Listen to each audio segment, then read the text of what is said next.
Good afternoon, John. How are you? Incredible as usual.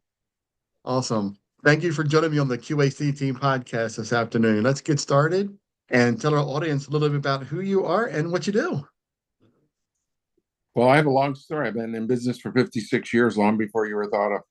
I Yes, started, sir. I started when I was at the University of Buffalo, and I didn't know what I wanted to be. So I was going for a degree as a mathematician. I don't even know what a mathematician would do, but I got lucky and blessed and found a tax course for H&R Block. Loved it. 12 years later, I was running 250 H&R Block locations, loving life. And my dad was the CFO of a public company. He decided that we should computerize taxes. He bought one of the first Apple computers when there weren't even 500,000 in the country back in the 70s by mail. And he liked it so much, and he was a visionary, and he decided that we should computerize taxes. So it took him about a year to convince me, but he convinced me, and I left my job, and he left his job. And in 1981, we built the first tax software for an Apple computer. No one wanted it, way ahead of its time. Right. Got blessed again and found a company called Mel Jackson Tax Service here in Virginia Beach. And the biggest blessing is the weather, a lot nicer here than Buffalo. And so, Absolutely. so in August of 82, I moved my family here, been here ever since. We merged the two companies. We went public. We changed the name to Jackson Hewitt, and 15 years later sold it for $483 million. So I had now I founded one of the top 100 retail chains in the country with 6,000 locations, and H&R Block had 9,000 locations, and set out on my next journey. I had a non-compete that didn't cover Canada because Jackson Hewitt's never gone to Canada, covered virtually the entire U.S. So having grown up in Buffalo, I did Canadian tax return. I knew the opportunity. And so we opened Liberty Tax in Canada. And within 3 years became a top 100 retail chain.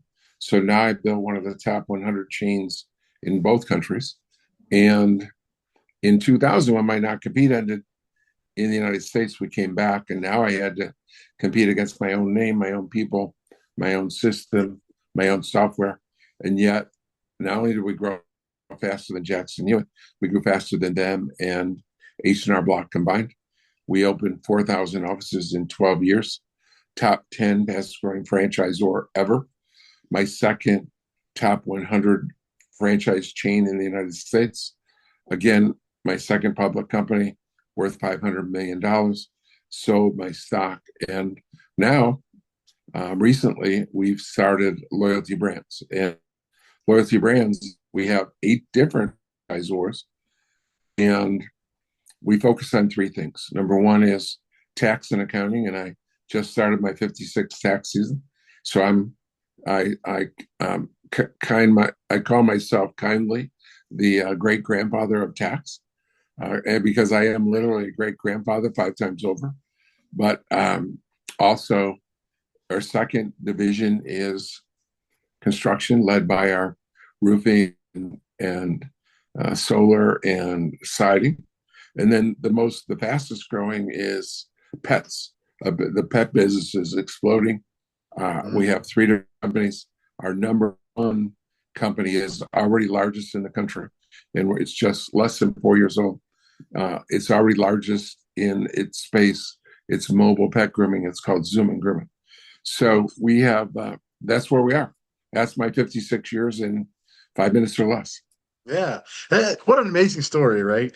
You're a young man and your dad says, "Hey, we're going to do this and get into this tax service." And the next thing you're selling for almost $500 million. And Yeah, you're like, "Oh, we were very successful. We pushed it out. We made it."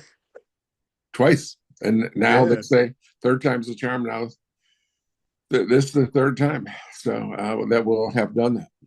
I love it. Well, yeah, I'm glad you said that because I'm on my third. This is my third venture. So my first was my original company with mystery shopping. My second was an app that I created that some big company stole. And now this is my third venture. My my business here. So this is gonna be my charm. I'm ready to push this one forward. Awesome. How old are you? I am 50. I just turned 55. Congratulations. Thank you, sir. Thank you. Back in December. Yeah. So I want to talk a little bit about the non-compete. So when you sold, did they force the non-compete, or was that something that you just agreed upon to say I would not? Because I guess they feared the fact that you could replicate and do this again and take them over again, right? Yeah, we wouldn't have been able to sell if I didn't have a non-compete. So, Gotcha. or if I sold, it would be for far less money. Yeah. Because Yeah. if I could take my employees and my franchisees and just go out and start again, then I would wipe them out pretty quickly. I With the already beat brains and I knowledge, yeah, already I beat get them up after waiting 3 years. I beat them up, let alone if I started day one. right. It only took you 3 years to do it over again, right? What an Right. amazing journey. That's an amazing journey. So let's dive into a little bit of, what are some of the challenges that came with that? I mean, we're talking 81, you're ahead of your time, the software. What were some of the challenges that you and your father faced when you were first taking on this project? Well, the world was a different place, and you're not old enough. Well, I guess you're barely old enough to remember you were in middle school or so. It's about then, right? And um, people just were so clueless about computers. H&R Block, for example, we tried to sell to H&R Block, and H&R Block our software. And boy, they would have should have bought us out because I I went and founded 10,000 offices against them because they didn't buy me out. They could have bought me out and saved themselves. Now they have two large competitors with 10,000 locations. So and they only have 9,000. So, but they were so lacked vision that they were a Fortune 500 company with 9,000 locations. And in their annual report, the year after we started Jackson Hewitt, they said, people ask us why we don't computerize. We say, why should we? We tried it. Customers don't care. It doesn't save us any money. We're never going to computerize. And so that's what we, and you can't imagine a world where you bring in an adult 30, 40, 50-year-old employee, and they've never touched a computer. And so they were like afraid that it would blow up. And I mean, if I Right. touched the wrong buttons, explode. I mean, they had no concept about the capability or the risk or that if it was risky or not. Here's a great example. When H&R Block tested it, they they told their employees, we're going to pay you less money because with the computer, you're going to be able to do the tax returns far quicker. And Mm, so, and we pay you on a commission. So yeah. we're going to get, and instead of spending 45 minutes, you're going to spend 20 minutes. And so we're going to pay you less per tax return. Well, it turned out the employees were didn't trust the computer. So Right. they did the return twice. They did it on the computer once and they did it by hand. And so it took them a lot longer to do tax return. So they made a lot less money And because, they're spending more time. right. And they were Yeah. spending wasting time. And they were just, so you just face I won't say the ignorance, but the inexperience of human beings and the tool of, and so that, and you had to overcome that. So and for example is when I came in and we bought Mel Jackson, they had about 35 employees. And I told each of the employees, some of them said, I don't want to use a computer. Yeah. I've never used one. I'm afraid of it. I don't know how. It's too hard to learn. And don't ask me to learn that. And so I made him a promise that I will never ever force you to use this computer.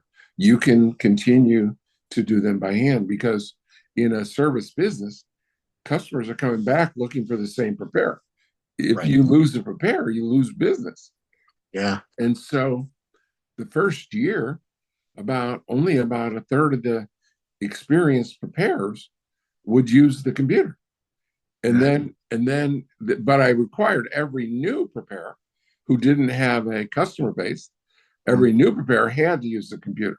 Well, computers were very expensive and think of inflation, right? In 1983, when we our first tax season, we bought it in August of '82. First tax season, 1983. A Apple computer was $1,800. Now in Yeah, I today's remember buying my first. I bought a Packard Bell. I think it was a 93 or 94. It was like yeah, $1,500. in Yeah. today's dollars, that would be about $7,000. And our $7,000, right? average fee was only like $30. And so we couldn't afford to have a computer on every desk. Yeah. So we would have 5 desks in the office and 2 or 3 would have a computer. Well, pretty soon, as people got accustomed to it, they when you showed up for a shift, let's say at 9 a.m., whoever shows, you could sit anywhere you want. And the desks with the computers were the first that people would grab. They as they got experience with it, they fell in love with it, and it became a crutch that they didn't even want to do a tax return without that crutch of that computer. Yeah. Yeah, it's interesting that I want to circle back a little bit to the part where you mentioned about service industry, but people were going back to the same tax preparer. It's funny because I used the same preparers that my parents used growing up. So I just kind of followed that trend and they had this one first and I followed them for years. You do the same thing with doctors and dentists Yeah, and yeah, we did. Yeah. yeah. Yep. Amazing. Yep. So let's see, you had a few computers and you had this thing rolling. Then at what point did it finally cut over to now? Was this after you sold it when it all turned to computers, or was it like main computers right as you sold the company? No, what happened is the IRS the IRS started a program where you could electronically file your tax return. And so instead of paper and pencil and putting it in the mailbox and put a stamp on it and mail it in, you could send it digitally across. And back then you can't imagine a modem, but they had only had I dial up remember. modems. So I you had remember. your computer had to dial up and talk through the telephone line to the Yep. IRS computer. And it was so it was so basic. You could only do basic returns in this manner, and and and so in. But what happened is the the only way that it took off is customers would get their refund a lot quicker. Yeah. So when back before in my first 17 years before the IRS computerized, people would call up in January and say, how long is it going to take to get my refund? Because there are some segment of the population, they live for that refund. It's the biggest check they get. A third of the population, it's the biggest check they see all year. Right? It's way Yeah. bigger than their weekly or biweekly paycheck. And Mhm. so they would go, when can I get it? When can I get it? And so back before the IRS elect started electronic filing, it would take, you would say, well, if you file in by January 31st, you'll generally get it in 3 or 4 weeks. If it's after January 31st, it's going to take 5 or 6 weeks. Well, the it immediately cut the time down. You will get your refund much quicker. And so people that wanted their money quickly, we would advertise, get your money in 2 weeks, right? And that what a draw that was. And it was a competitive advantage. So the companies without computers were at Yeah. a huge disadvantage. At a And I huge was gonna dis- say you guys were front runners of that, right? So you kind of were like the pioneers of get your refund faster, correct? exactly. Yeah. We were top of the class, and Yeah. we were the fastest of the fast. That's awesome. That's the way to do it. You find ways to pioneer and do things different that nobody's doing, and that's where You, success comes from. you have to have your differentiators. Yeah, exactly. So then you're moving on. You sold that. You sold your second company. Now you have a new venture going on, and it's called Loyalty Brands, right? Exactly. Yeah, let's talk about that a little bit. Sure, it's 8 different brands, and Wow. again, the this is my 56th tax season, so I guess I'm always going to be in tax. And our largest brand, we have a couple brands in that. Our largest brand, ATAX, is growing faster than Block or Jackson Hewitt or Liberty. Wow. So Okay. I've always been part of the fastest growing company in the industry. And so Wow. ATAX is fastest growing. But I'm really excited about pets. I didn't know anything about the pet industry Mhm. until 4 years ago when we began looking at mobile grooming. And Right. it's just been there's a whole new change in society that I'm going to say it kind of someone pushed the button about 10 years ago, and somewhere between 5 and 15, but call it 10 years ago, that pets are humanized now. Yeah. There's I call it the humanization of pets. And Yeah. so they take them to the doctor more, they take them to the dentist, they Right. take them Insurance. in for bathing and getting their nails done and Yeah. getting groomed. I mean, and they get them treats. And I mean, on Halloween, they get a Halloween treat. And on Valentine's, they get a Valentine. And they get Love them it. clothing. And that the pet industry has just exploded over the last 5 to 10 years, and as a result, and it's getting better every day. Yeah. And in the last 4 years, the amount of money spent on pets has doubled in just 4 years, and it's Yeah. projected to double again over the next 4 or 5 years.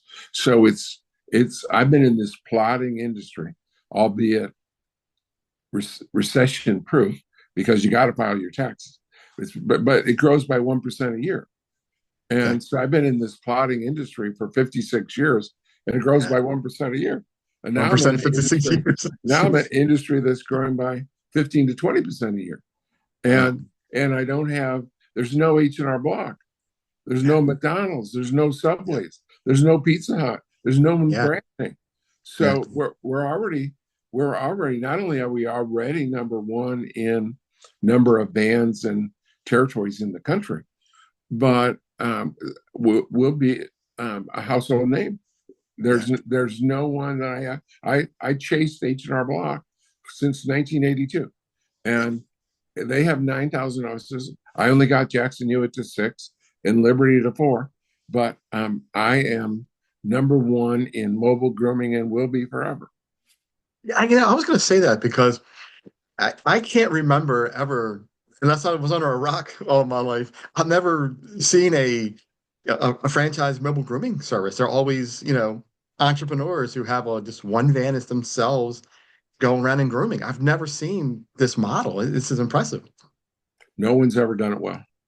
Yeah, and So there you it go. They've done it well. Right. right Exactly. Yeah. there have been a few chains, and there was one that started in the United States. They came to the United States from Australia in about 2000, and they grew to a few hundred, 300, and then they shrank down to less than 100, I think. So there's never been done well in the United States.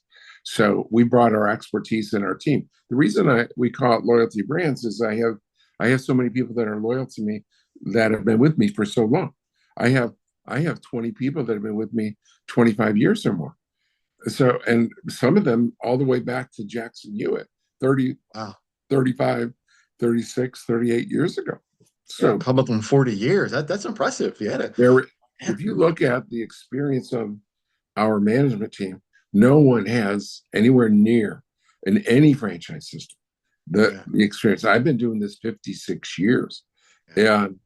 and my CFO has been with me since 1989. Wow.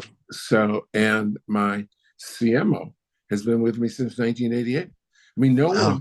no one has those kind of credentials, and Yeah. so it's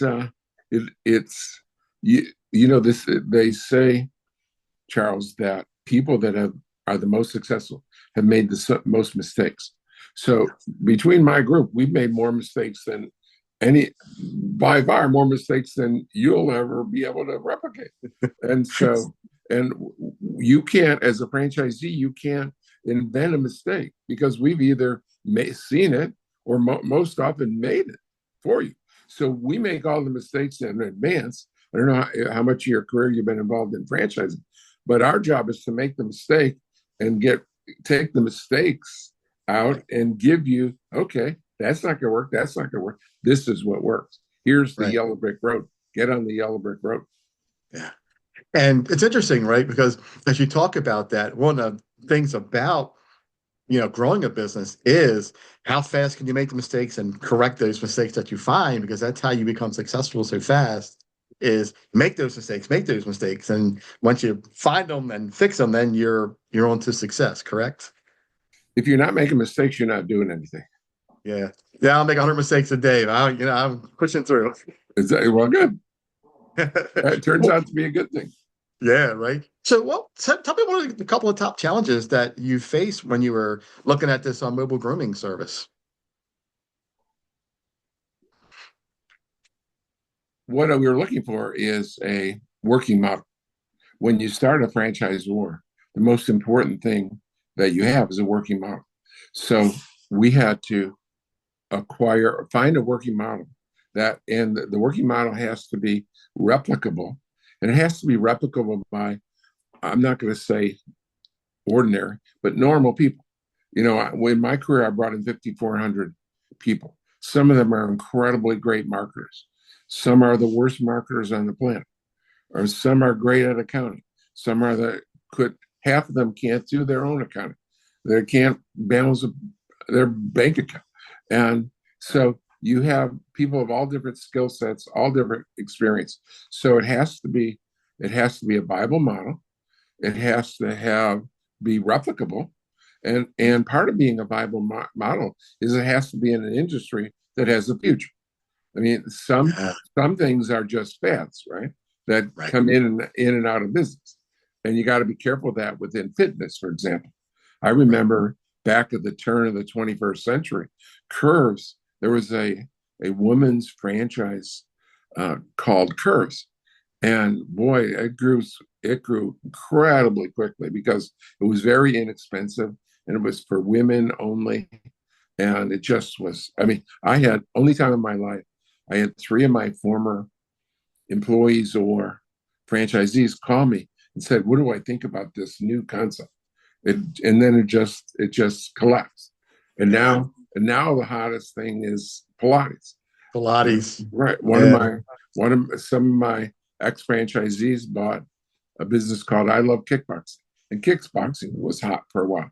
So Right. you got to be careful that it has a future, right? And they come and And, go, right? Yeah, these right. business Exactly. models, they're there for 6 months, a year or two, and then they just disappear. Yeah. Exactly. So Yeah. it has to have a longevity. Yeah. So is loyalty brands looking to bring on other business models, or are you sticking to these eight that you have created and you want to bring on people to franchise these, especially the dog grooming?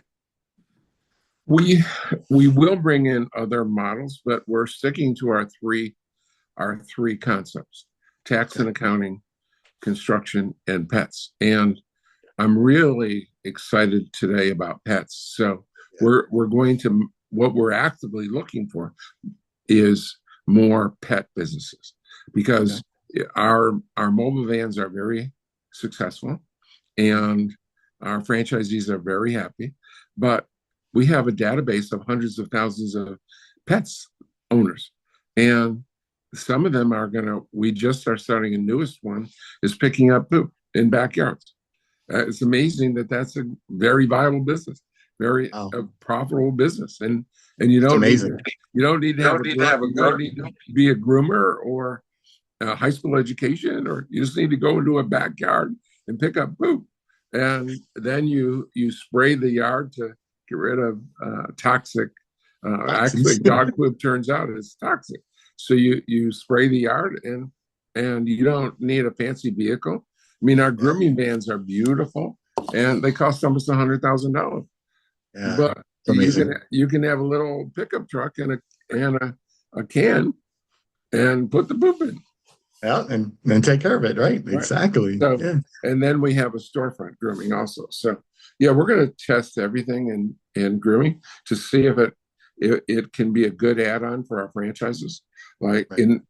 you can sort of think of it this way, that in income tax, people, because it's seasonal, people have always looked for things to add to income tax, and that like insurance or accounting, real estate, financial planning. What's turned out is over the years, the best fit between the two businesses is to add property and casualty auto insurance. So that combination works well. So we're looking for auxiliary businesses in pets. That's our primary focus right now. Amazing. Yeah, my next question was going to be, what do you see and you're looking after the next year or two, since you're really hot on the pet grooming here, what's it look like the next year or two? So give us a little insights on that. Yeah, I don't. I can give you the the next year or two. It's kind of boring. We're like doubling or tripling, but Mhm. the long term picture is my goal in vans is to have 3,000 vans in 5 years, and Okay. and that compares with, again, 4,000 tax offices for Liberty and 6,000 for Jackson Hewitt and 9,000 for Block. Yeah, and to be a household name. Yeah. Jackson Hewitt is, most people in the country know who Jackson Hewitt is, and they know Yeah. who Liberty Tax is.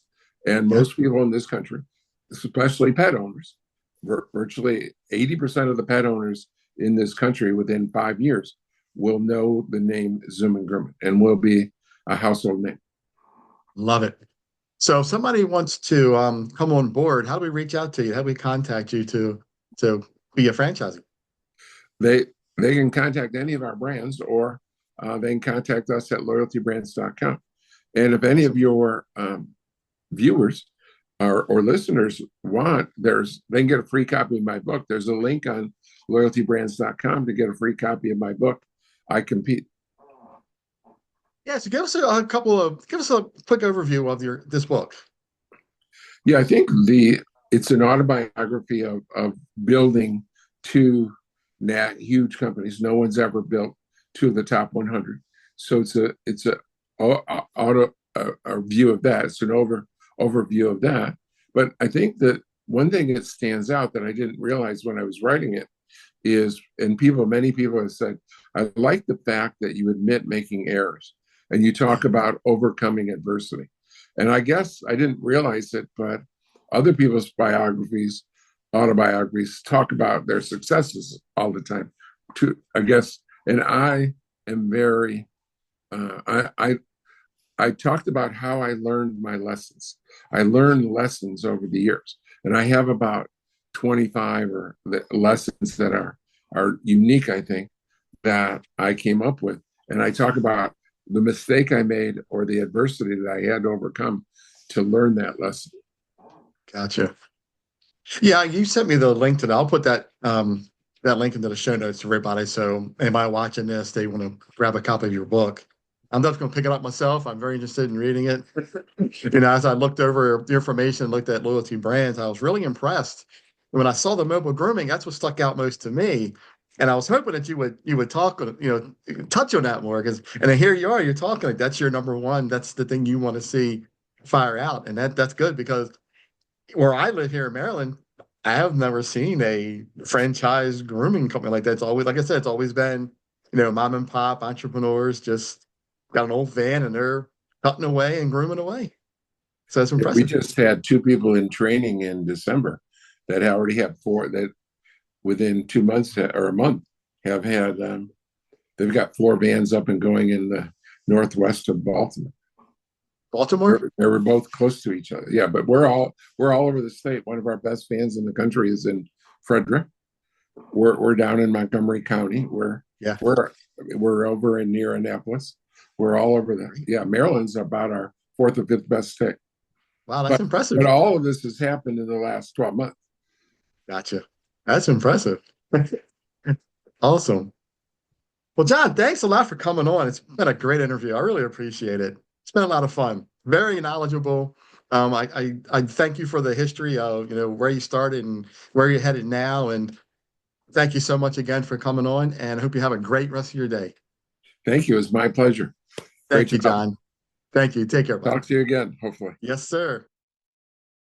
You've been listening to the QAC Team podcast with your host, Charles Luttrell.